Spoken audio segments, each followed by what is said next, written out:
이 금리하고 부동산하고 연관성이 별로 없다. 그렇게 주장을 하시는 분들도 있는데 모르겠어요. 제가 볼 때는 금리하고 이 자산 시장하고는 굉장히 연관성이 크다라고 보는데 왜 없다라고 하는지, 이게 왜 금리가 오르게 되면 부동산 가격에 영향을 줄 수밖에 없다라고 보는데, 어떤 뭐 다양한, 뭐 물론 그 변수 말고도 다양한 변수가 있겠지만 어떤 변수들 때문에 그런 주장들이 있는 건지. 이게 금리만 가지고 집값이 오르고 내리진 않아요. 금리 하나만 바라보면 아닐 수도 있어요. 금리 과거 사례를 보면 금리가 올랐을 때도 집값이 오른 경우들도 많거든요. 노무현 정부 때도 금리가 지금보다 높았잖아요. 네, 그렇죠. 6%, 7% 가던 시절에도 집 못 사서 그냥 안달이 났고, 저도 그때 약간 좀 미쳐 있었는데 막 투자하던 시절인데, 자, 지금 생각해 보면 지금은 그때보다 금리가 낮아요.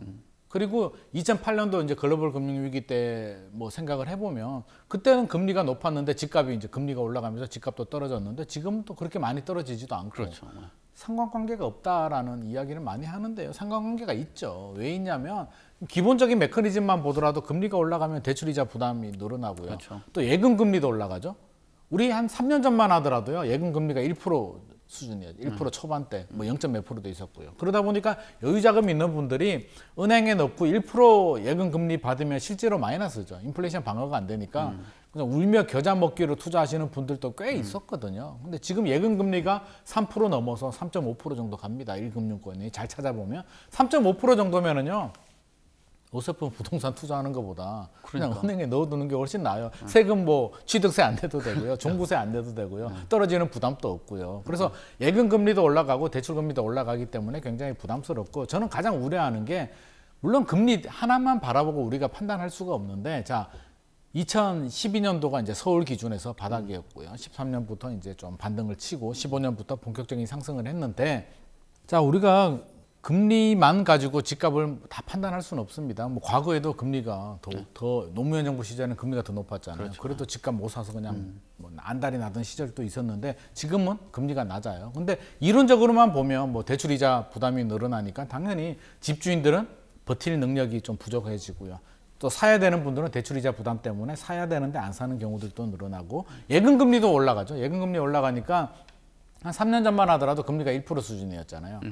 여유자금이 있는데 인플레이션 방어가 안 되니까 1% 금리 때문에 은행에 넣기는 그렇고 그냥 부동산이나 주식 투자나 할까 뭐 이렇게 가던 시절이 있었습니다. 그런데 지금은 두 개가 다 올라가니까 부담스럽고요. 예금 금리도 올라가니까 굳이 투자를 해야 될까? 예금 금리 쪽으로도 시중 자금이 많이 유입이 되는데, 일각에서는 그렇게 말씀하시는 분들도 있죠. 금리가 절대적인 영향이 없다. 오히려 과거에는 금리 때문에도 올랐고 2008년도 금융위기 때는 금리 올랐는데 뭐 집값이 떨어졌지만 지금은 안 떨어지기 때문에 크게 상관관계가 없다라고 얘기를 하는데, 지금하고 상황이 좀 다르고요. 지금은 거래 절벽 상황. 맞아요. 조금 우리가 히스토리를 좀 파고 들어가야 되는데, 그때하고 지금하고 다른 게 뭐냐면, 지금은 8년 동안 우리가 2012년도가 바닥이었고요. 2013년부터 반등을 해서 15년부터 본격 상승을 했는데, 짧게는 7년, 길게는 8년 연속 서울이 상승을 했고요. 또 집값이 한 2배에서 3배 정도 많이 올랐는, 과도한 상승에 대한 피로감이 굉장히 누적되어 있는 상태에서 뭐 때문에 올랐을까요? 저금리 유동성 힘 때문에. 사실 좀 이례적인데, 우리가 주식은 선행지표, 부동산은 후행지표라고 하는데, 우리 최근 양상을 보면 코인도 오르고 주식도 오르고 부동산도 오르고 미친 듯이 그냥 오르고, 이런 이상한 현상이 결국에는 저는 과잉 유동성의 힘이라고 생각하거든요. 이번 금리 인상이 시사하는 점이 뭐냐, 단순히 대출 이자 부담이 늘어나고 뭐 예금 금리가 올라가고 수준을 넘어서 그동안 최근 7, 8년 동안 우리를 지배했던 상승의 원동력인 저금리 유동성을 저는 제거한다는 의미가 더 포함되고 있기 때문에, 결국에는 그냥 웃고 넘길 문제. 우리 과거는 괜찮았기 때문에 지금은 괜찮아라고 위안할 수 있는 문제는 아니라고 봐요. 그래서 저는 이번 금리 인상을 굉장히 예의주시하고 있다. 모든 상황이 굉장히 상승에 대한 피로감이 누적돼 있고, 보니까 너무 많이 올랐네?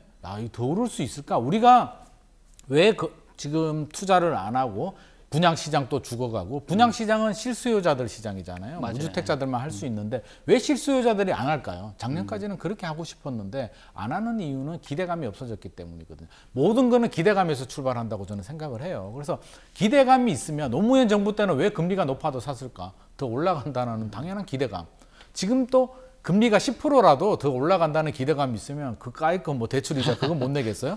집값이 1년에 1억 2억씩 오르는데 대출이자 뭐 1,000만 원 내는 게 무슨 상관이 있겠냐고 하는데 지금은 기대감이 굉장히 낮아진 상태에서 금리가 올라가는데 우리가 무서운 거는 앞이 안 보이는 거거든요. 터널도요.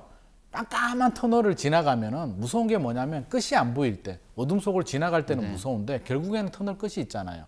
가장 안심이 될 때는 저 끝에서 약간 빛이 나올 때, 아, 저까지만 가면은 통과하겠구나라고 하면 마음이 편안해지거든요. 맞아요. 우리가 수영할 때도 그 예전에는 이제 그런 사례가 있었는데 뭐 영국인가요? 무슨 수영 선수가 이제 뭐 긴 뭐 해협인가 뭘 건널 때 처음에는 실패했던 이유가 앞이 안 보이니까 이 도대체 언제까지 내가 헤엄을 쳐야 되는 거야 해서 중간에 포기를 했는데 두 번째는 성공했던 게 목표를 정하고 했다고요. 저까지만 가면 내가 할 수 있어. 뭔가 희망이 보이고 기대감이 있으면 우리가 하거든요. 근데 지금은 생각보다도 저도 올 말에 한 1년 전만 하더라도 올해 말에 2%, 2023년에 3% 금리 그렇게 갈 줄 알았는데 제 생각보다도 빠르고 올해 말 정도면 멈출 거야. 내년에는 좀 불확실성이 제거되고 이제 좀 정상 궤도로 갈 수 있을 거야 라고 했는데 잭슨 홀에서 빵!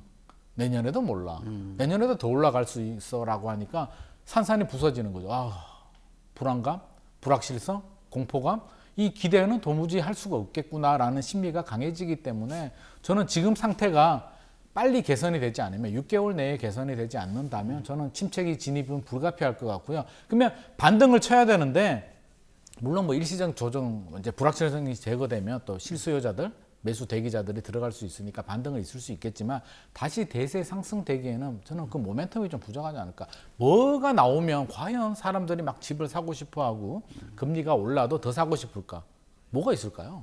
진짜 다시 저금리로 가든가 다시 제로금리로 한 뭐 2%포인트 낮춰버리거나 모든 규제를 다 풀어버리거나 뭐 그러면은 시장이 좀 움직일 수는 있겠지만 이번 공급 대책이라든지 정부 시그널을 보면 그럴 생각이 전혀 없는 것 같죠. 네. 그리고 제가 얼마 전에도 이제 국토부 차관하고 간담회를 했는데 제가 용감하게 손을 들어서 질문을 했습니다. 저요 하고요. 저요 하고.